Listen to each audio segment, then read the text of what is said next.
Hello students, कैसे हो आप सभी। उम्मीद है सभी अच्छे ही होंगे।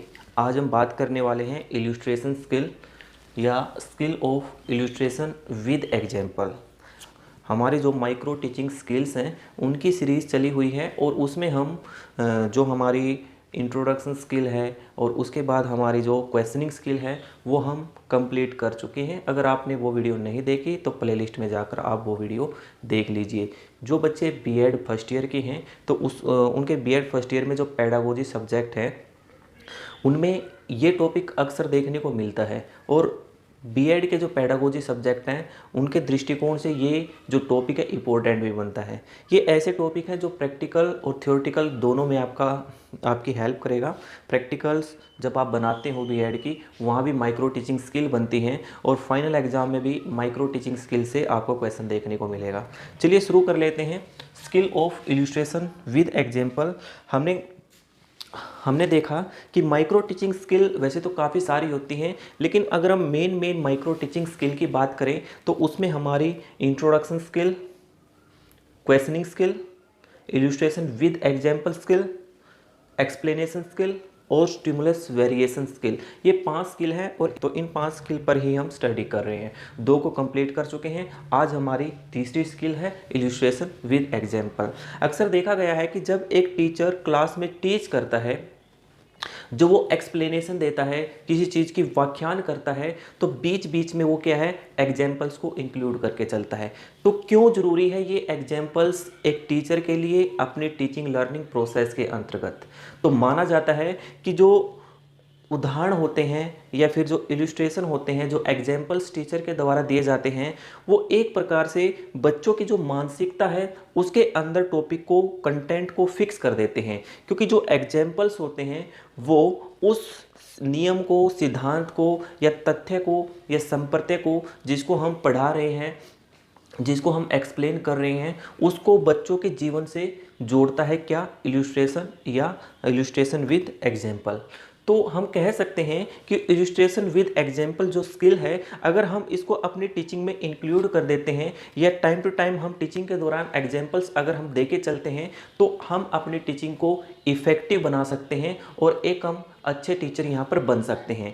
इस स्किल का नॉलेज होना हर टीचर के लिए बहुत ज़्यादा ज़रूरी है। तो उम्मीद है कि आप सभी इस स्किल्स को अपने टीचिंग के साथ जोड़कर बच्चों को एक अच्छी टीचिंग आप प्रोवाइड करा सकते हो। देख लेते हैं। जैसे कि सबसे पहले हमने यहाँ पर मीनिंग लिखा, तो एक बात और मैं आपको बता देता हूँ डियर स्टूडेंट्स, जब आपको फाइनल एग्जाम में एक क्वेश्चन देखने को मिलेगा तो कुछ इस प्रकार देखने को मिलेगा कि इल्यूस्ट्रेशन स्किल या फिर आप कह सकते हो दृष्टांत कौशल से आप क्या समझते हो, एक उदाहरण की सहायता से इसकी व्याख्या कीजिए या इसको समझाइए। तो आपने करना क्या है, एक सीक्वेंस में इस क्वेश्चन को अटेम्प्ट करना है। तो सबसे पहले आप मीनिंग लिखोगे और मीनिंग में जो इसका अर्थ निकलता है इस स्किल का, तो उसको यहाँ पर आप बताने की कोशिश करोगे। जैसे कि हमने वही काम करने की कोशिश की है। दृष्टांत कौशल, हिंदी में इसको दृष्टांत कौशल कहते हैं, इंग्लिश में इसको इल्यूस्ट्रेशन स्किल कहते हैं।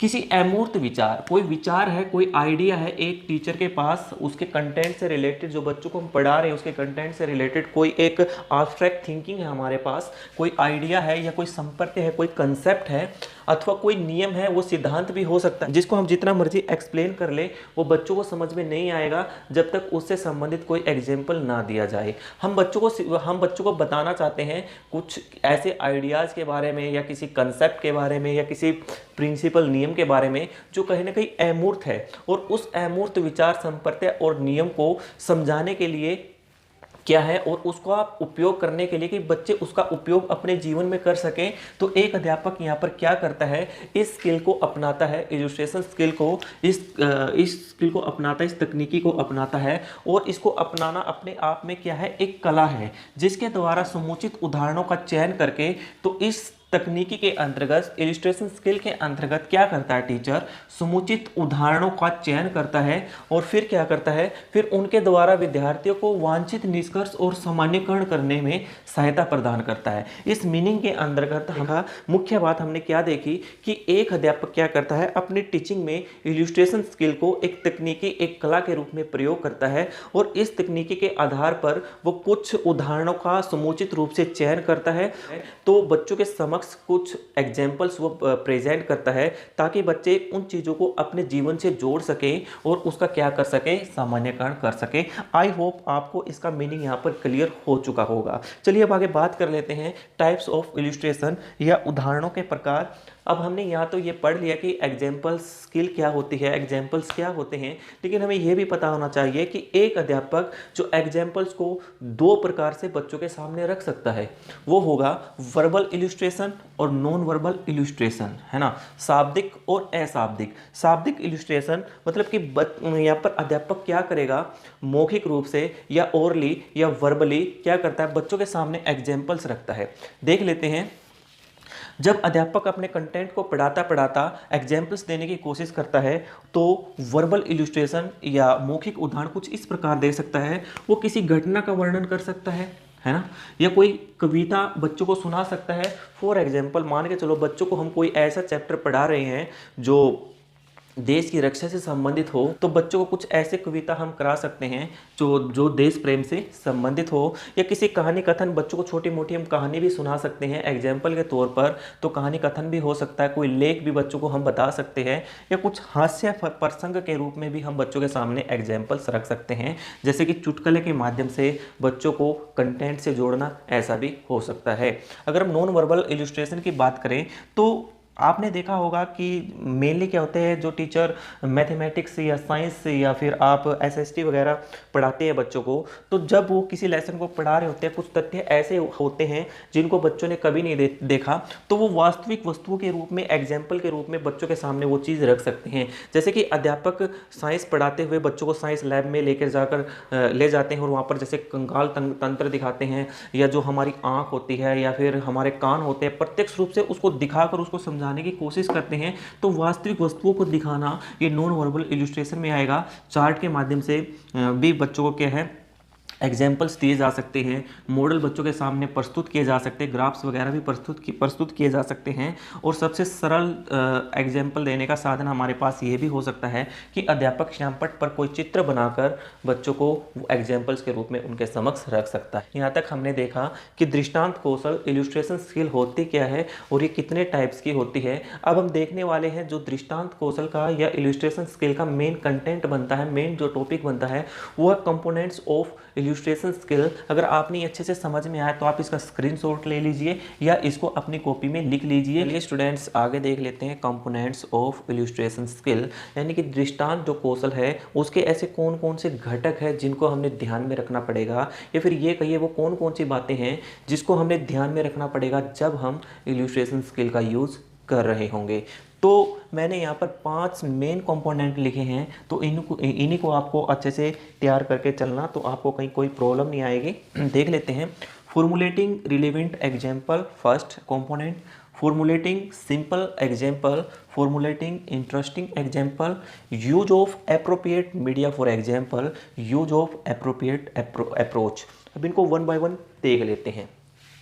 अगर बात करें हम फॉर्मुलेटिंग रिलेवेंट एग्जाम्पल, तो इसके अंतर्गत होता क्या है, जब एक अध्यापक के द्वारा बच्चों को पढ़ाते समय या टीचिंग के दौरान, तो वो अपने टीचिंग लर्निंग प्रोसेस के अंतर्गत जब भी इलस्ट्रेशन स्किल का प्रयोग करता है तो वो जो एग्जाम्पल लेता है तो उसका निर्माण कुछ इस प्रकार से टीचर को करना पड़ेगा, उनको इस प्रकार से फॉर्मुलेट करना पड़ेगा जो रिलेवेंट हो।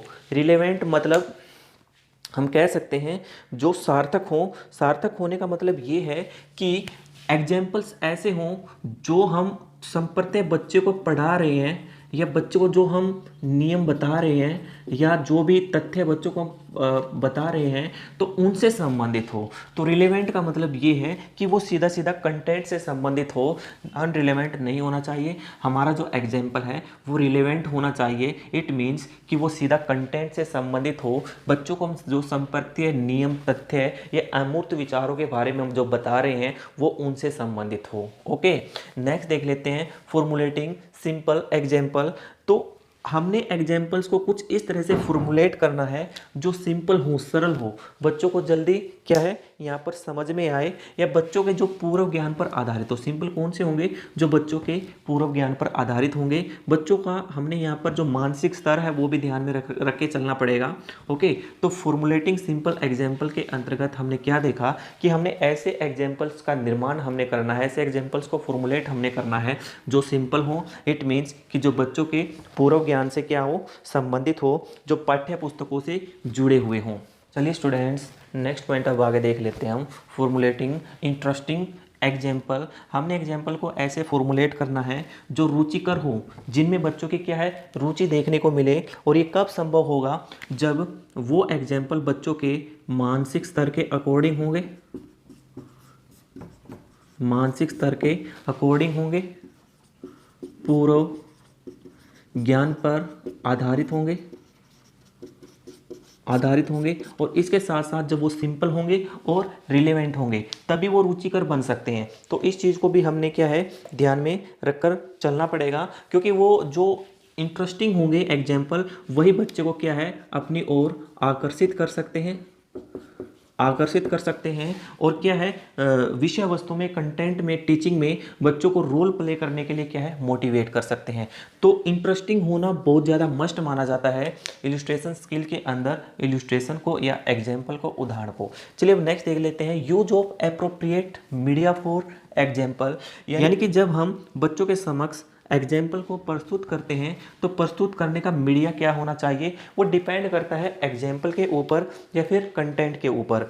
अगर हमें ये लगता है कि एग्जाम्पल को हम वर्बली या ओरली प्रदर्शित कर सकते हैं या प्रेजेंट कर सकते हैं, सुफिशिएंट है, तो हम वर्बली क्या है, उस एग्जाम्पल को बच्चों के समक्ष रख सकते हैं। वर्बली में हो सकता है बच्चों को हमको कोई कहानी के माध्यम से, या हम किसी कविता के माध्यम से, या किसी कथन के माध्यम से, ओके, तो वर्बली हम क्या है, एग्जाम्पल्स बच्चों के सामने क्या है, रख सकते हैं। अगर ये लगता है कि नॉन वर्बली बच्चों को कोई चार्ट मॉडल या फिर कोई पिक्चर या फिर ब्लैक बोर्ड पर कुछ बनाकर, या बच्चों को प्रैक्टिकली लैब में लेकर जाकर कुछ बताने की ज़रूरत है, तो वहाँ पर हम नॉन वर्बली एग्जाम्पल्स का भी प्रयोग कर सकते हैं। अगर हम एप्रोप्रिएट मीडिया की बात करें तो एप्रोप्रिएट मीडिया हमारा वर्बल होगा या नॉन वर्बल होगा, ये डिपेंड करता है एग्जाम्पल्स के ऊपर, कंटेंट के ऊपर और बच्चों के लेवल के ऊपर। ठीक है, आगे देखा यूज ऑफ एप्रोप्रिएट अप्रोच, कि हमारा जो अप्रोच कैसी रहेगी एग्जाम्पल्स को जब हम बच्चों के समक्ष रखते हैं,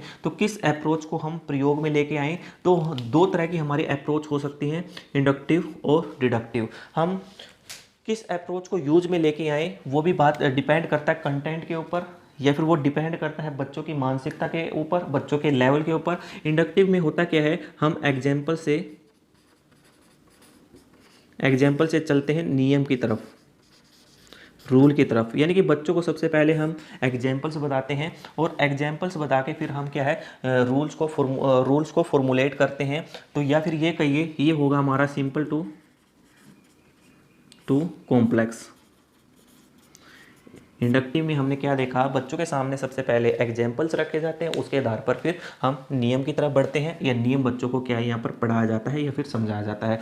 एग्जाम्पल के तौर पर जैसे कि जब हम बच्चों को इकोनॉमिक्स पढ़ा रहे होते हैं या फिर कॉमर्स पढ़ा रहे होते हैं, सबसे पहले बच्चों को सबसे पहले लॉ ऑफ डिमांड के बारे में बताया कि मांग का नियम क्या है। नियम को बताने के पश्चात फिर हम एग्जाम्पल्स को बताते हैं, वो होगा डिडक्टिव अप्रोच।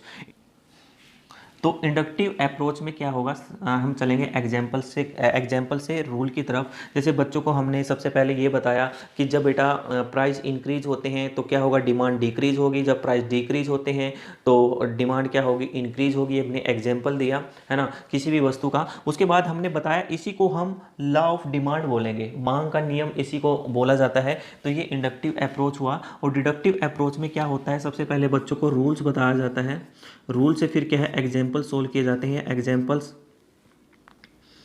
एग्जाम्पल्स बताए जाते हैं। जैसे कि मैं ये कहूँ, सबसे पहले रूल बताया, लॉ ऑफ डिमांड के बारे में बताया, फिर उसके बाद हमने एग्जाम्पल्स दिए, तो ये होगा डिडक्टिव अप्रोच। तो इंडक्टिव एंड डिडक्टिव अप्रोच, ये दो हमारे पास अप्रोच होंगे जिनके आधार पर हम एग्जाम्पल्स को प्रस्तुत कर सकते हैं।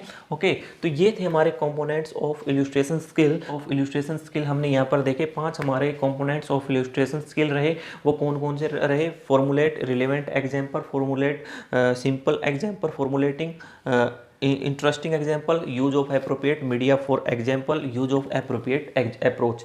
तो हम जब भी इलस्ट्रेशन स्किल की बात करते हैं तो 5 कंपोनेंट्स को आपने ध्यान में रखकर चलना है। जब हम इस पर फॉर्मेट तैयार करेंगे या इसका लेसन प्लान तैयार करेंगे, तो जो कंपोनेंट होंगे, कंपोनेंट के जो कॉलम होगा, तो हमने उस कंपोनेंट कॉलम के अंदर क्या है, इसकी रेटिंग स्केल तैयार करनी पड़ेगी कि पीपल टीचर के द्वारा क्या रिलेवेंट एग्जाम्पल दिया गया, ये सिंपल एग्जाम्पल दिया गया, नहीं दिया गया, बच्चों का इंटरेस्ट है भी या नहीं है, मीडिया कौन सा यूज किया गया, अप्रोच उसने कौन सी यूज की। तो इन कंपोनेंट को हम ध्यान में रखकर चलेंगे। देखो, हमारी जो नेक्स्ट वीडियो होगी वो बेस्ड होगी जो इकोनॉमिक्स और कॉमर्स के स्टूडेंट्स हैं उनके लिए ज़्यादा इंपॉर्टेंस होगी वो, क्योंकि कंटेंट हमारा इकोनॉमिक्स या कॉमर्स का ही हम उसमें लेके चलेंगे। जो बच्चे अदर पेडागोजी सब्जेक्ट से हैं वो वहाँ से हेल्प लेके क्या है, अपना एक अलग से लेसन प्लान तैयार कर सकते हो इलस्ट्रेशन